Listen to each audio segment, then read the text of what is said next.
जय हिंद, नमस्कार, वंदे मातरम। मैं देवेंद्र पांडे अखिल भारत हिंदू महासभा का राष्ट्रीय महासचिव हूँ। मध्य प्रदेश में जब पत्रकारिता की बात आती है तो बहुत से पत्रकारों से हमारी भेंट हुई, हमने बहुत से पत्रकारों से चर्चा की, बड़े बड़े इंटरव्यू हुए, लेकिन जो संतुष्टि, जो निर्भीकता, जो निश्चलता और जो प्रखरता मुझे रवीन जैन जी में देखने को मिली, मैं उनका बड़ा भारी फ़ैन हो गया हूं। और आज मैं उनके स्टूडियो में आया हूं। मैंने रवीन भैया से निवेदन किया कि सबकी खबर ने तो सबकी खबर ली, और एक अवसर ऐसा दीजिए कि इस सबकी खबर के स्टूडियो में, इसी माइक में जो आपका है, ये स्टूडियो जो आपका है, ये कैमरामैन जो आपके हैं, इन सब के सानिध्य में आपके ही ऑफिस में बैठकर मैं आपसे पत्रकारिता के लिए चर्चा करूं, आपके अनुभव को मैं साझा करूं। क्योंकि आपने तो हजारों में इंटरव्यू लिए, लेकिन कभी कभी मन में ये बात आती है कि वह पत्रकार जिसने हजारों लोगों को खंगाला है, उनके अंदर छुपे हुए हजारों रहस्यों को बाहर किया है, उस पत्रकार के मन में क्या है। मेरे मन में ये जिज्ञासा उठी तो मैंने विनती की और रवीन भैया ने हमारे निवेदन को स्वीकार किया। आज उन्हीं के चैनल में, उन्हीं के स्टूडियो में रवीन भैया का मैं हार्दिक स्वागत करता हूं, वंदन करता हूं। रवीन भैया, सबकी खबर ये चैनल जब आपने बनाया, उसके पहले आपने बड़ी पत्रकारिता की, प्रिंट मीडिया में आपने काम किया, और जहां तक मैंने सुना कि प्रिंट मीडिया में जब आप काम कर रहे थे तो आपने अपनी कीमत ना ली, जिसकी वजह से बड़े अखबार को भारी नुकसान हुआ। तो आपका जो पत्रकारिता का सफ़र शुरू होता है वो कहाँ से शुरू होता है? देखिए, मैंने वैसे तो पत्रकारिता का सफ़र 40 साल पहले 1984 में ग्वालियर से शुरू किया। 1988 में मैं दैनिक भास्कर भोपाल में आ गया था, और उसके बाद मैं लगातार काम करता रहा। जिस घटना का आप उल्लेख कर रहे हैं वो दरअसल मैं भोपाल से प्रकाशित राज एक्सप्रेस का ग्रुप एडिटर था। उस समय हमारी खबरों को लेकर बड़ी चर्चा रहती थी। हमारा राज एक्सप्रेस में करीब 5 लाख से ज़्यादा सर्कुलेशन था। सरकार परेशान रहती थी, और सरकार ने जब हमको मैनेज नहीं कर पाए या वो हम पर अंकुश नहीं लगा पाए, तब उन्होंने एक तरीका निकाला और राज एक्सप्रेस का मॉल तोड़ दिया उन्होंने। और ये शर्त रखी गई थी कि आपको हम तब छोड़ेंगे जब रवीन जैन का फ़ोटो छाप के आप नौकरी से निकालिए। और वो एक दिन भी मैंने देखा जब जिस अखबार के लिए मैंने अपना खून पसीना एक किया, उस अखबार के मालिक ने 1 मिनट नहीं लगाया, मेरा फ़ोटो अखबार में छापा और मुझे नौकरी से निकाला। लेकिन मुझे गर्व इस बात का है कि मैं किसी अपराध के लिए नहीं निकाला गया था, मैं सिर्फ खबरों की कीमत चुका रहा था, और वो चुकाने के लिए हर पत्रकार को हर क्षण तैयार रहना चाहिए। मैंने इस भारत की पत्रकारिता में, शायद कहा जाए अगर निष्पक्षता से, तो 2 व्यक्तियों को मैंने देखा। एक रवीश कुमार जी, जिन्होंने अपनी कीमत सरकार के सामने स्वीकार नहीं की, तो उनको डैमेज करने के लिए उस पूरे चैनल को ही खरीद लिया गया।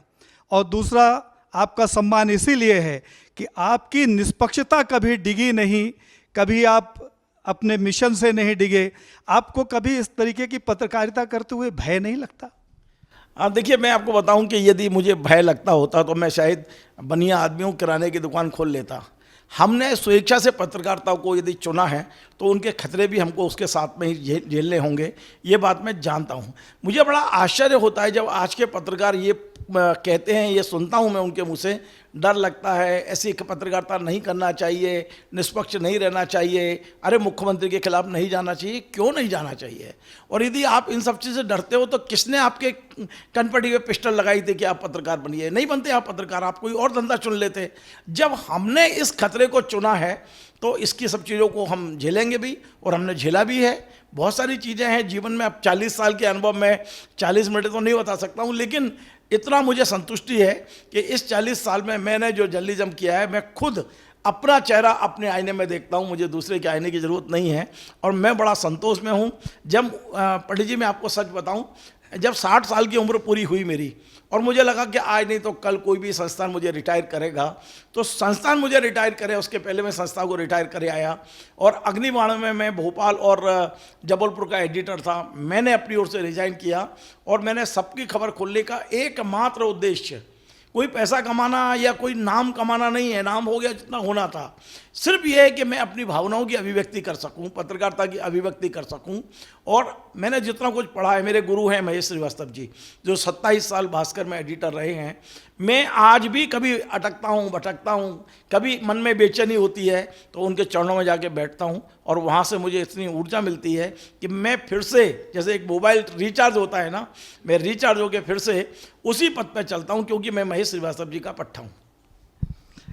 रविंद्र भैया, जब कोई भी पत्रकार निष्पक्षता से और प्रखरता से पत्रकारिता करता है तो एक बात बड़ी स्पष्ट है कि उसका जो भी न्यूज का संकलन होता है वो सरकार के खिलाफ होता है, क्योंकि सरकार के खिलाफ जब तक संकलन नहीं होगा तब तक सरकार की बेईमानी और जनता के साथ होने वाले छल का पता नहीं चलेगा।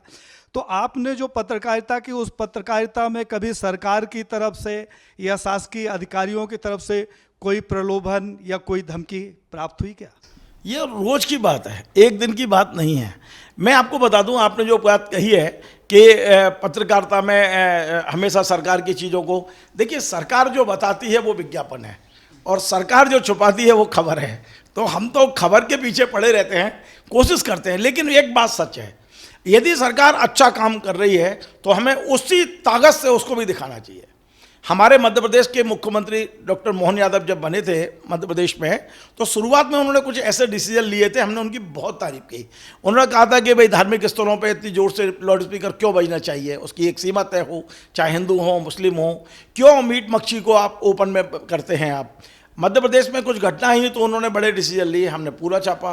लेकिन जब नेता प्रतिपक्ष, जो उपनेता प्रतिपक्ष सत्यदेव कटारे के बेटे हेमंत कटारे जी हैं, उनने मुख्यमंत्री को पत्र लिखा कि ये 5 व्यक्ति ऐसे हैं जो दलाली कर रहे हैं, मध्य प्रदेश में सत्ता के दलाल बने हैं। आप विश्वास करिए पंडित जी, यदि हमने मुख्यमंत्री की तारीफ की तो हमने मुख्यमंत्री को आईना भी दिखाया और वो पत्र सबसे पहले सबकी खबर ने दिखाया कि किस तरह से मध्य प्रदेश में दलाली चल रही है।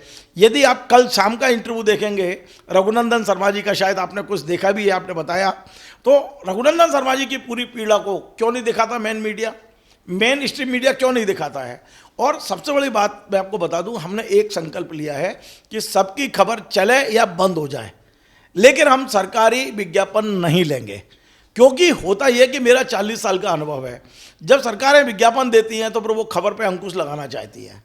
दैनिक भास्कर जैसे कुछ संस्थान हैं आज भी जो उस अंकुश में पूरी तरह नहीं फंसते हैं, थोड़ा बहुत प्रभावित होते हैं लेकिन पूरी तरह नहीं होते हैं। लेकिन जो बेचारे छोटे मीडिया घराने हैं वो पूरी तरह राज्य आश्रित हो गए हैं।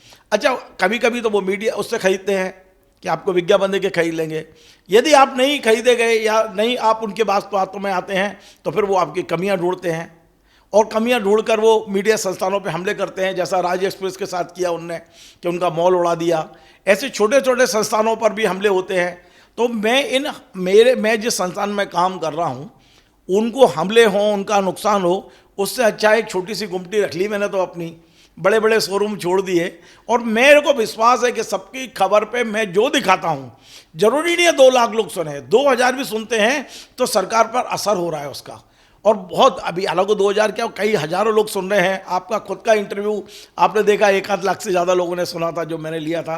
तो मेरा ये कहना है कि पत्रकारिता, निष्पक्षता जैसी अब कोई बहुत ज़्यादा चीज़ रही नहीं है पंडित जी, सच बात यह है। लेकिन हमें आत्मसंतोष मिलना चाहिए, हम अपना चेहरा अपने आईने में देख सकें, इसके लिए हम जर्नलिज्म कर रहे हैं। आपने कहा कि हमने एक गुमटी रख ली, तो पत्रकारिता के लिए ही शायद कहा गया है, सत्ता पक्ष और विपक्ष के लिए भी कहा गया है और समाज के लिए भी कहा गया है, निंदक नियरे राखिए आंगन कुटी छबाए, बिन पानी साबुन बिना निर्मल करे सुहाए। कभी लोग निंदा करने वालों से नज़दीकी इसलिए रखते थे कि निंदा करने वाला व्यक्ति उस बात पे पर्दा हटा देता था या आईना दिखा देता था जिसे हम जानबूझकर नहीं देख पाते थे या देखना नहीं चाहते थे।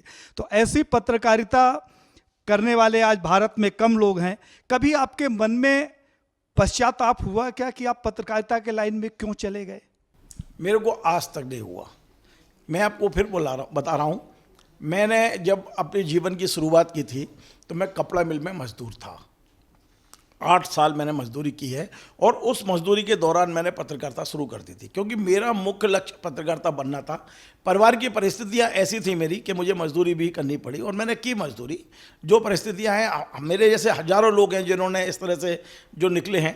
मुझे इस बात का संतोष है कि 40 साल में मैं जो चाहता था ईश्वर ने मुझे उससे आगे पहुंचाया है। खूब नाम मिला, मेरा परिवार बहुत अच्छा है। देखिए, अच्छी पत्रकारिता, अच्छे काम करेंगे तो उसका असर आपके बच्चों पे, आपके परिवार पे पड़ता है।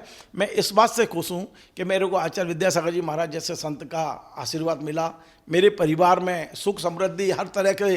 तो यही आपका परिणाम है। अब पैसे कमा लें बहुत ज़्यादा तो कोई मतलब नहीं है, बहुत बड़ी हवेली बना लें, 10-5 मकान बना लें, 2-4-6 कारें आ जाएं, उससे ज़्यादा बड़े अमीर आप तब हैं जब तकिए पे सिर रखें और 1 मिनट में नींद आ जाए। तो मैं वो पत्रकार हूँ, मैं तकिए पे सिर रखता हूँ और नींद आ जाती है। मुझे पत्रकारिता करने में कभी अफसोस नहीं हुआ है। हाँ, ये ज़रूर है, गलतियाँ सबसे होती है, मुझसे भी हुई होंगी। यदि कभी किसी व्यक्ति के खिलाफ कोई खबर हमने जल्दबाजी में छाप दी हो, तो जिस ताकत से हम खबर छापते हैं, जिस जिम्मेदारी के, उस जिम्मेदारी से हमें माफ़ी भी मांग लेना चाहिए, गलती का एहसास हो जाना चाहिए। यदि जो पत्रकार भूलवश कोई खबर छप जाए और गलती का एहसास नहीं करता है, मैं समझता हूं कि वो बहुत बड़ी गलती है उन लोगों की। कोशिश तो ये होना चाहिए कि जब तक आपके पास प्रमाण ना हो हमें खबर नहीं छापना चाहिए। और मैं नई पीढ़ी के पत्रकारों से 2 चीज़ें कहना चाहता हूं। एक चीज़ ये कि यदि आप डर रहे हो तो पत्रकारिता पे एहसान मत करिए, मत आइए आप। और दूसरा, पत्रकारिता में कभी भी किसी भी व्यक्ति की बगैर प्रमाण के छवि खराब मत करिए, खासकर उसकी चरित्र हत्या तो मत करिए। क्योंकि आजकल क्या हो रहा है कि इतना ये जो टेक्नोलॉजी का ज़माना आ गया है, हम किसी का भी फ़ोटो बना लेते हैं या कोई फ़ोटो बना के हमें दे देता है और हम तत्काल उसको चला देते हैं। हमने तो 1 मिनट के लिए किया, लेकिन उसके जीवन में उसके बच्चे हैं, परिवार है। तो हमेशा ध्यान रखिए कि पत्रकारिता में हमारी जिम्मेदारी बहुत है, बहुत जिम्मेदारी है। जल्दी आपको जब भी करना है तो ध्यान रखिए कि हमारी किसी खबर से किसी के जीवन का तहस नहस ना हो, ये जरूर ध्यान रखिए। एक साथ 2 प्रश्न कर रहा हूं, प्रश्न तो एक ही है लेकिन इसके जवाब 2 हो सकते हैं। कोई ऐसा इंटरव्यू आपके जीवन का जिस इंटरव्यू को लेने के बाद आपके मन में इस बात का पश्चाताप हुआ हो कि आपने इंटरव्यू लेके चला दिया लेकिन ये सही नहीं था? कोई ऐसा इंटरव्यू आपके जीवन का जिसे लेने के बाद अपने आप में गर्व की अनुभूति हुई हो कि यार ऐसा इंटरव्यू जीवन में कभी कभी मिलता है? ऐसे कोई इंटरव्यू जो हो आपके स्मरण में, मैं जानना चाहूँगा। देखिए, ये बहुत सारी घटनाएं ऐसी होती हैं, क्योंकि 40 साल का लंबा जीवन और लंबा हुआ है। कई बार ऐसा होता है जब हम अपने अखबार के मालिक के दबाव में, क्योंकि अब क्या हो रहा है कि एडिटोरियल और वो हो गया है विज्ञापन की पूरी मशीनरी एडिटोरियल में घुस गई है। तो वो हमारे नाम से छपता है। मैं आपको बता दूं, हमारी मजबूरी होती है, हमें अखबार में जब हम काम करते हैं, टीवी चैनल में काम करते हैं, तो विज्ञापन की ओर से हमें पत्र मिलता है कि इसका इंटरव्यू आपको चलाना है। वो सारे इंटरव्यू बेमन के होते हैं, वो सब विज्ञापन से जुड़े हुए इंटरव्यू होते हैं। तो हमेशा अफसोस होता है कि हम क्या कर रहे हैं, ये हमेशा ही होता है। लेकिन जब हम रघुनंदन शर्मा जी का इंटरव्यू करते हैं, जब हम देवेंद्र पांडे जी का इंटरव्यू करते हैं, तब हमें गर्व होता है कि हमने लोगों को सच बताने की कोशिश की। जब मैंने एक बार सबकी खबर में आपका इंटरव्यू किया था, तो मुझे वो याद है, जब जिस निर्भीकता के साथ आपने राम मंदिर आंदोलन की पोल खुली, आपने पहली बार बताया कि राष्ट्रीय हिंदू महासभा का क्या, अखिल भारतीय हिंदू महासभा का क्या योगदान था राम मंदिर केस में, किस तरह विश्व हिंदू परिषद ने चंदा लिया है, और आपने तमाम सारे पत्र भी लिखे। हमें लगता है कि हम ये बात जनता के बीच में रख के हमें खुद ही गर्व महसूस होता है। जिस तरह कल अपने रघुनंदन शर्मा जी ने अपनी पीड़ा को व्यक्त किया, और ऐसी कई बार हुआ है। मैं आपको और ये बता दूं कि जब भी हम अपनी खबर के जरिए किसी गरीब को न्याय दिला पाते हैं, तो हमें अंदर से बहुत खुशी मिलती है। ऐसा लगता है कि हमने मंदिर में बहुत बड़ी कोई चढ़ौती चढ़ा दी हो, भगवान को बहुत बड़ा खुश कर दिया हो। कई बार ऐसा हुआ है, कई बार जीवन में 20 बार ऐसा हुआ है जब हमारी खबर से लोगों को मदद मिल गई है। किसी को पैसा मिल गया है, किसी को मकान मिल गया है, किसी को उपचार मिल गया है। तो जब वो मिलता है तब निश्चित तौर पे अंदर से बहुत खुशी होती है। कल मैं जब सफ़र में था, ट्रेन में था, भोपाल आ रहा था, तो मैं सोच रहा था कि रविंद्र भैया का इंटरव्यू लेना, मुझे लगता है कि किसी शेर के पिंजरे में खुद जाके कूद जाने जैसी बात है। क्योंकि हम पत्रकार नहीं हैं, पत्रकारिता नहीं जानते, पत्रकारिता के गुण नहीं जानते। लेकिन जब कभी किसी पत्रकार की बात बुरी लगती है तो उसमें दोष जरूर ढूंढने लगते हैं। जिस इंटरव्यू की आपने बात की, कल रात में मैंने उसको खोजा और देखा, करीब 3.5 पौने 4 लाख लोगों ने उस इंटरव्यू को देखा था। वो इंटरव्यू इसलिए अच्छा नहीं था कि वो देवेंद्र पांडे का इंटरव्यू था, वो इंटरव्यू इसलिए अच्छा था कि उस इंटरव्यू को लेने वाले रविंद्र जैन जैसे पत्रकार थे, जिन्होंने देवेंद्र पांडे के अंदर दफन उन सैकड़ों बातों को बाहर निकाल दिया जो निकलने के लिए शायद अकुला रही थी। तो ऐसी भावनाएं आप कहाँ से ले आते हैं? ये विचार आपके मन में कहाँ से आते हैं? सामने बैठे हुए व्यक्ति के अंदर से आप वो सब कुछ कैसे निकाल लेते हैं जिसे निकालने में दूसरे लोग सक्षम नहीं हैं? देखिए, जब आप पहली बार मेरे स्टूडियो आए थे और मुझे सूचना मिली थी आदरणीय घनश्याम पंजवानी जी की ओर से कि आप मेरे यहाँ पधार रहे हैं, तो वो 15 मिनट के समय में मैंने आप पर पूरा रिसर्च कर लिया था। सफल पत्रकार वही है जो इंटरव्यू लेने से पहले, जिसका इंटरव्यू लिया जाना है, उसके सारे गुण दोष उसके बारे में पता कर ले। मैंने 15-20 मिनट मुझे मिले थे और मैंने आपके बारे में पता कर लिया था। और सच्चाई है कि मैं आपको तलाश भी रहा था। यदि आप मेरा इंटरव्यू देखेंगे तो मैंने ये शब्द बोला भी है कि मैं जिस व्यक्ति की तलाश लंबे समय से कर रहा था, अचानक आप मेरे स्टूडियो आए। तो मेरे मन में तो पहले से सवाल सारे थे, लेकिन ये सच है कि अनुभव के साथ आपको बहुत सारी चीज़ें मिलती हैं। अब चूंकि जर्नलिज्म में मेरे को 40 साल का अनुभव है, तो उस अनुभव के आधार पर पहला प्रश्न करने पर आप बोल नहीं पाएंगे, उसके पहले मेरे दिमाग में दूसरा प्रश्न तैयार हो जाता है। मैं कभी लिखता नहीं हूँ, हाँ दिमाग में ज़रूर योजना बनाता हूँ कि मुझे क्या बोलना है, मुझे क्या पूछना है, लेकिन वो होता है ना कि क्रिकेट के मैच की तरह कि कब हमें गूगली मारनी है, कब हमें फास्ट रनिंग करनी है, तो वो पत्रकार भी उसी तरह से करता है। लेकिन पत्रकार को भी ध्यान रखना चाहिए कि उसे आउट करने के लिए 11 लोग मैदान में रहते हैं। हमें इस तरह से खबरें बनाना चाहिए कि हम आउट भी ना हो और हम रन लगातार बनाते चले जाएं, अपनी खबर बनाते चले जाएं। आपने बड़ा सानिध्य प्राप्त किया देवता तुल्य परम पूजनीय आचार्य विद्यासागर जी का। उनके सानिध्य में आप रहे, उनसे आप व्रती भी हैं, वो आपकी प्रेरणा के आधार हैं। मुझे याद है जब आचार्य श्री ब्रह्मलीन हुए और उसी के बाद शायद भोपाल में परम पूजनीय शंकराचार्य और मुक्तेश्वरानंद सरस्वती जी आए हुए थे। आप हमसे संवाद तो कर रहे थे, लेकिन आपके आवाज़ में जो पीड़ा थी वो मेरे लिए बड़ी असहनीय हो रही थी। ठीक है, गुरु गए, जिनको हमने अपना आदर्श माना वो नहीं रहे, लेकिन उस पीड़ा का मैं बखान नहीं कर सकता। आप हमसे संवाद कर रहे थे तो मेरी आंखों में आंसू आ रहे थे और मैंने आपसे एक ही निवेदन किया कि ये नंबर लीजिए और जाइए शंकराचार्य जी के पास और उनसे आप उनका इंटरव्यू लीजिए और अपने मन को हल्का करिए। जब आचार्य श्री नहीं रहे तो आचार्य जी के कौन से ऐसे सिद्धांत जिन्होंने आपके जीवन को बदलने का यत्न किया, या जिन्हें आपने आदर्श माना, या जिनको आप ये मानते हैं कि उनकी बदौलत आप आज एक मजबूत स्तंभ की तरह खड़े हैं, ऐसा क्या था आचार्य श्री में? हम चाहेंगे कि जनता अब इस बात को जान सके। आचार्य श्री नहीं है, लेकिन उनकी अमिट स्मृतियाँ इस राष्ट्र में सदैव रहेंगी। देखिए, मैं और आप और ये भारत 140 करोड़ लोग ये सौभाग्यशाली हैं कि इनका जन्म आचार्य विद्यासागर महाराज के काल में हुआ है, उनके युग में हुआ है, और हमने अपनी आंखों से आचार्य श्री को देखा है। वो साक्षात भगवान थे और उनकी बात करते करते मैं भावुक हो जाता हूँ, क्योंकि पूरे परिवार पर उनका आशीर्वाद रहा है। और कितने कम लोग होंगे जिन्हें वो नाम से पुकारते थे। और एक बात जो बहुत कम लोगों को पता है, मैं बता दूं कि मेरा नाम भी उन्होंने बदला था। मैं रविंद्र जैन से रविंद्र पत्रकार हो गया था, वो मुझे रविंद्र पत्रकार कह के बुलाते थे, तो मैंने अपने नाम के आगे रविंद्र पत्रकार लगाना शुरू कर दिया था। तो जहाँ तक उनकी बात है, देव थे वो, मतलब इतनी शक्तियाँ उनके आसपास हुआ करती थी कि उनके औरे के अंदर जाते ही आपके विचार बदल जाते थे। और पूरा बुंदेलखंड का कण कण उनसे पवित्र हुआ है, मतलब इतना एहसान उनका है। और अब मैं उनके बारे में क्या बोलूँ, दिन रात पूरे हो जाएंगे। उनके ऊपर अभी आपको पता है शायद 56 लोगों ने PhD करके डॉक्टर बन चुके हैं। जो 5वीं क्लास पास 8वीं क्लास पास थे वो, मतलब बहुत उनकी जो शैक्षणिक योग्यता यदि आप कहेंगे तो 7वीं 8वीं थे, पर इतना पढ़ा उन्होंने कि उनको लोग यूनिवर्सिटी में पढ़ रहे हैं इस समय, उनके व्यक्तित्व को लोग यूनिवर्सिटी में पढ़ रहे हैं। और उन्होंने हर क्षेत्र में, सामाजिक क्षेत्र में, धार्मिक क्षेत्र में, इंसानियत के क्षेत्र में, आपको पता है जेल के अंदर तमाम जेलों में हथकरघे चल रहे हैं सिर्फ इसलिए कि जेल के कैदी बाहर जाके अपराध ना करें। उनको वहीं के वहीं रोजगार की व्यवस्था, ऐसे कई प्रकल्प हैं।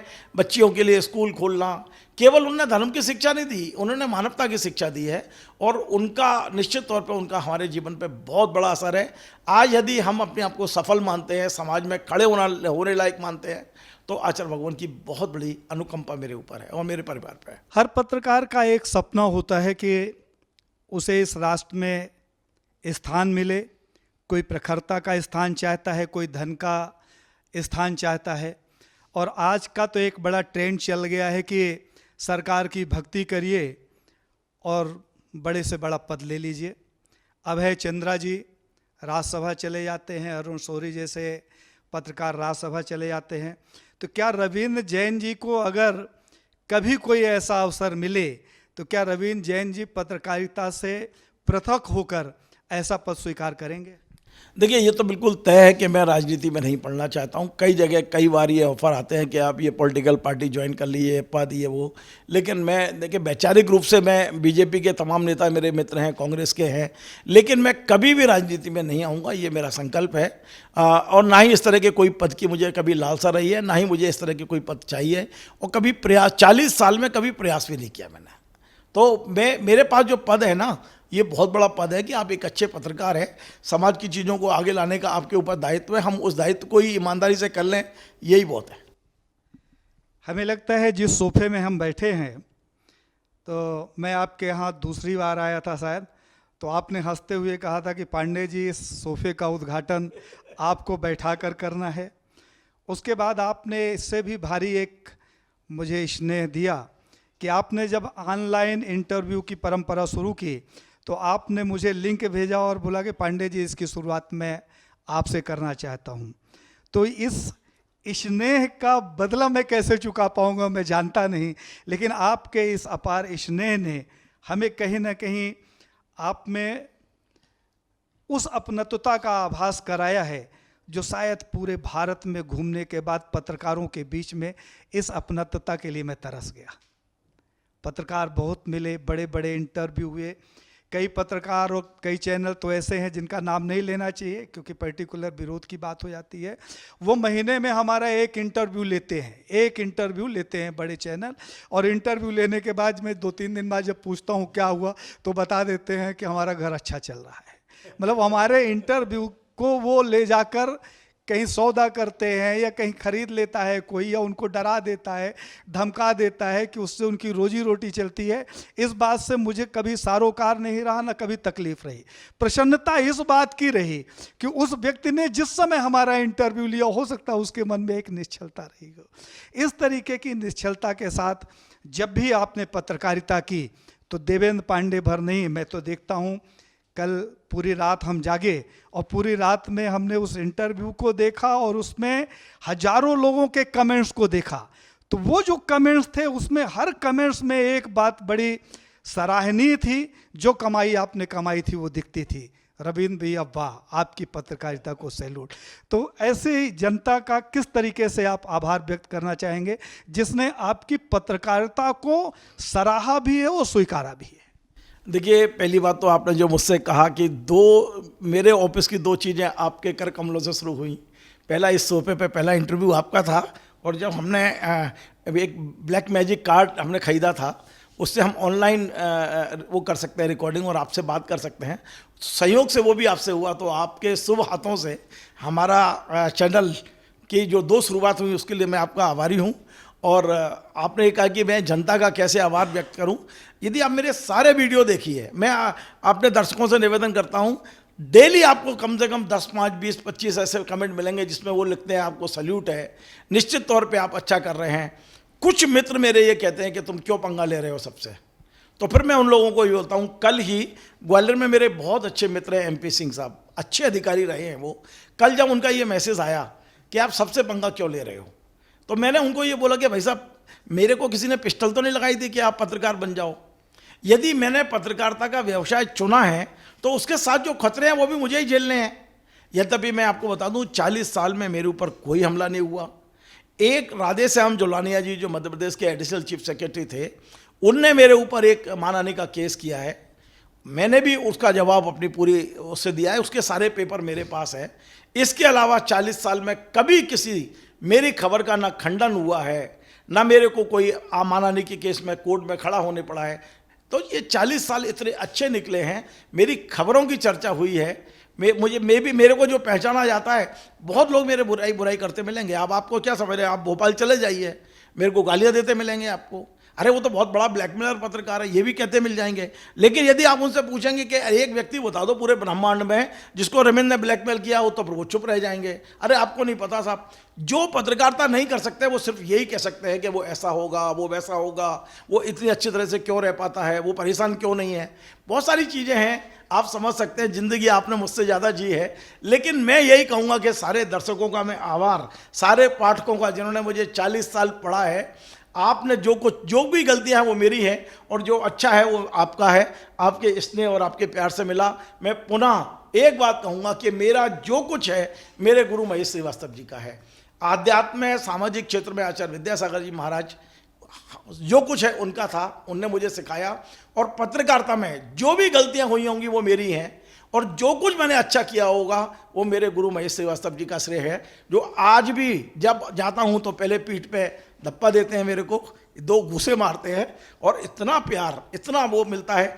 अभी मुझे एक जगह पेपर पढ़ना था साउथ अफ्रीका में, और वो था, मेरे पास विषय मिला था मुझे कि विदेशों में हिंदू शास्त्रों का महत्व। मैं रोज़ लिखता था, रोज़ फाड़ देता था कागज़, और मुझे जाना था। मेरा जैसे जैसे समय पास आता जा रहा था कि मुझे पेपर पढ़ना है, तो मुझे कुछ नहीं दिखा। उस अंधेरे में मुझे महेश श्रीवास्तव जी दिखे, और मैं सीधा महेश जी के पास गया, और मैंने कहा कि मेरे पे कुछ नहीं समझ रहा है, आप बताओ मुझे क्या पढ़ना चाहिए। और उन्होंने कुछ नहीं किया, थोड़ी तम्बाकू खाई, मुंह में डाली, और आंखें बंद की, बोले लिखना शुरू कर। और जो मेरा मार्गदर्शन किया, तो ऐसा लगा जैसे लाइटें जल गई हो मेरे। तो गुरु होते हैं, और सबसे अच्छी बात है, जिसको गुरु अच्छा मिल जाए, जीवन में उसके रास्ते अपने आप बनते चले जाते हैं। मुझे लगता है कि जिस व्यक्ति को समाज सेवा के मार्ग पर या पत्रकारिता के मार्ग पर गालियां मिलने लगे, तो ये मान लेना चाहिए कि उस व्यक्ति की प्रखरता जो है लोगों ने स्वीकारना शुरू कर दी है। विरोध जिंदा लोगों का होता है, मुर्दा लोगों को तो लोग कंधा लगाते हैं। अभी आपने सैकड़ों इंटरव्यू लिए और दिए होंगे। अंतिम सवाल मैं आपसे पूछ रहा हूँ, सबकी खबर चैनल पर, सबकी खबर के कार्यालय में, सबकी खबर के कैमरे के सामने आपका जो इंटरव्यू लिया जा रहा है, आपको कैसा लग रहा है? देखिए, ये आपका प्रेम है, आपका इस प्रेम के बसीबूत में बंधा हुआ हूँ, बस इसके अलावा और कुछ नहीं। आपका जो आदेश, क्योंकि मैंने हमेशा, आप जिस दिन मेरे यहाँ आए थे उस दिन से आज तक मैंने हमेशा अपने बड़े भाई के रूप में आपको देखा, और वो स्नेह आज मुझे यहाँ दिखाई दे रहा है इस इंटरव्यू में। आपने जब मुझे कल आदेश दिया सतना से कि कल मैं आऊँगा, भी भोजन भी हम साथ करेंगे और इंटरव्यू भी करेंगे, तो ऐसा लगा कि मेरे कोई बड़े भाई, मेरे अग्रज मेरे पास आ रहे हैं और मेरे को अपना प्रेम और स्नेह दे रहे हैं, और मुझे सिर्फ यही लग रहा है कि आपका स्नेह मुझे मिल रहा है। धर्म आधारित कर्म आपने सदैव किया है। इस राष्ट्र की जनता को, इस राष्ट्र के नेताओं को, इस देश और प्रदेश की सरकारों को, इस देश और प्रदेश के व्यापारियों को मैं चाहता हूं कि एक ऐसा मैसेज आप दें जो उनके लिए प्रेरणादायी हो। पेट सब पालते हैं, सब एक दिन मर जाते हैं, इस सत्यता को सब स्वीकार करते हैं। मरघट में जब कोई मित्र मरता है, उसे लेके जाते हैं तो 2 सेकंड का वैराग्य सबको होता है, उसके बाद निकल कर सब उसी धुन में लग जाते हैं, उसी पेट पालने में, ठगी में या अपने अपने कृत्यों में लग जाते हैं, लेकिन सत्यता से दूर चले जाते हैं। कोई ऐसा संदेश आप देना चाहेंगे आज इस चर्चा के दौरान कि जो उनके लिए हो, वो अपने दायित्वों के लिए हो, उनके अपने कर्म के लिए हो, उनकी निष्ठा के लिए हो, राष्ट्र के लिए हो, राष्ट्र के स्वाभिमान के लिए हो? मैं चाहता हूँ कोई ऐसा संदेश आप दें। देखिए पंडित जी, संदेश तो महापुरुष देते हैं, मैं बहुत साधारण सा व्यक्ति हूँ, लेकिन इतना ज़रूर मैं चिंतित रहता हूँ कि 2014 मई में जब हमने इस सरकार को बनाया था, तो पूरे देश पर 55 लाख करोड़ का कर्जा था। आज जब 2024 में 10 साल बाद ये जो 55 लाख करोड़ का कर्जा था, ये कर्जा 1947 से 2014 तक था। आप अंदाज लगाइए, 55 लाख करोड़, और हम पिछले 10 साल में 205 लाख करोड़ के कर्जे में हैं। ये चिंता देश के लोगों को करना चाहिए। हमारा मध्य प्रदेश करीब 8 करोड़ लोग यहाँ रहते हैं, 8.5 करोड़ लोग, हम करीब 4 पौने 4 लाख करोड़ के कर्जे में हैं। हमारे सामने भविष्य कुछ दिखाई नहीं दे रहा है। इसे लेकर देश के लोगों को जागना होगा कि हम ऐसा दिखाया जा रहा है कि हम दुनिया की पांचवी सबसे बड़ी इकोनॉमी बनने वाले हैं, हम बड़े प्रोग्रेस के उस पर चल रहे हैं, लेकिन सच्चाई भी तो देखिए कि हम कर्जे में कहाँ तक डूबे हुए हैं। आज मध्य प्रदेश की स्थिति यह है कि हम कर्जा केवल ब्याज देने के लिए कर्जा लेते चले जा रहे हैं। तो ये कब समझेगी जनता यहाँ की, कब तक हम ताली बजाते रहेंगे। दूसरा, फ्री बीज की जो बात है, हम जो मुफ्त की योजनाएं चला रहे हैं सिर्फ वोट के लिए, मैं राजनीतिक दलों से भी कहूँगा, जनता से भी कहूँगा कि मेहनत करिए, आप लोगों को हाथों को रोजगार दीजिए। आप पैसे क्यों दे रहे हो, आप उन्हें फ्री का राशन क्यों दे रहे हो? यदि 80% लोग, 80 करोड़ लोग भारत के फ्री राशन से जिंदा हैं, तो फिर आपने किया क्या है? ये आपके लिए डूब मरने वाली बात है। तो ये देश के वर्तमान हालातों पर डिबेट होना चाहिए, चर्चा होना चाहिए। किसी राजनीतिक दल के विरोध में नहीं कह रहा हूं, ये देश को बचाने की बात है और सबको लगना पड़ेगा इसमें, क्योंकि जिस तरह के कर्जे में हम डूब रहे हैं, जिस तरह के हालात हमने कर दिए हैं, हम राजनीतिक दल हमारे सरकारें बनाने और चुनाव लड़ने की मशीनें बन गई हैं। एन कैन प्रकरण कैसे हमें वोट मिल जाए, इस पर हम लोग अड़ गए हैं कि केवल हमारे को वोट मिले, हम सरकारें बना लें और फिर हम लोगों को फ्री में ये सब चीज़ दें। मध्य प्रदेश की लाडली बहना योजना, जितना पैसा हम लोग उस पर खर्च कर रहे हैं, यदि वो पैसा हम महिलाओं के रोजगार पे करते हैं, उन्हें फैक्ट्री लगा दें, उनको स्थायी रोजगार दे दें, तो वे सम्मान के साथ तो जिएंगे कम से कम। तो ये सरकारों को अब नए सिरे से सोचना चाहिए, ये मैं विनती कर सकता हूँ। कोई सुझाव नहीं है, ये मेरी अपील है, आग्रह है, हाथ जोड़ के आग्रह है कि ये फ्री बीज को थोड़ा कंट्रोल करिए। आप भूखे को रोटी मिलना चाहिए, इसमें कोई दो राय नहीं है, लेकिन आप आदतें खराब मत करिए, उसको काम करने की आदत जरूर डालिए आदमी को। भाई इतना सही बात मैं कहना चाहता हूँ। रवीन जैन जी के इस इंटरव्यू में हमने प्रयास किया उनसे चर्चा करने का। मैंने देखा कि धर्म की चर्चा में उनकी पारंगतता, राष्ट्र की सोच की प्रखरता, पत्रकारिता में निष्पक्षता, समाज का चिंतन, सब कुछ मिलाकर जो उन्होंने आज चर्चा की, निश्चित तौर पर मेरे लिए ये मेरे जीवन का किसी पत्रकार का लिया हुआ पहला इंटरव्यू है और मुझे नहीं लगता कि मैं अपने जीवन में दोबारा कोई इंटरव्यू ले पाऊंगा, क्योंकि मैं पत्रकार नहीं हूँ, मैं पत्रकारिता जानता नहीं हूँ। लेकिन रवीन जी से चर्चा करके मुझे एक बात जरूर अच्छी लगी कि पत्रकारों के बारे में जो चर्चाएं होती हैं, अमूमन आज अगर देखा जाए पत्रकारिता, तो कालम लिखने वाला व्यक्ति जो है, कालम पहले बिक चुका होता है और कलम को वो किसी के इशारे पर घिसता है, तो वहाँ सत्यता नहीं रह जाती। ऐसी सत्यता को जीवित रखने के लिए रवीन जी ने अपना खुद का एक प्लेटफार्म बनाया और उस प्लेटफार्म के आधार पर उन्होंने जो भी इस समाज को दिया, निश्चित तौर पर वह अनुकरणीय है। उनका सम्मान होना चाहिए, लोगों को उनकी बात सुनना चाहिए और स्वीकार करना चाहिए। मैं सभी दर्शकों से विनती करूंगा हाथ जोड़कर कि रवीन जी के इस चैनल को सभी लोग सब्सक्राइब करें, ज़्यादा से ज़्यादा लोगों तक इनकी बात पहुंचाएं, ताकि सत्यता से लोग अनभिज्ञ ना रह जाएं। सत्यता किसी भी रूप में हो, सत्यता सत्यता होती है और सत्यता को स्वीकारना चाहिए। लोग स्वीकारेंगे तब जब सत्यता उनके पास तक पहुंचेगी। जय हिंद, जय भारत, वंदे मातरम।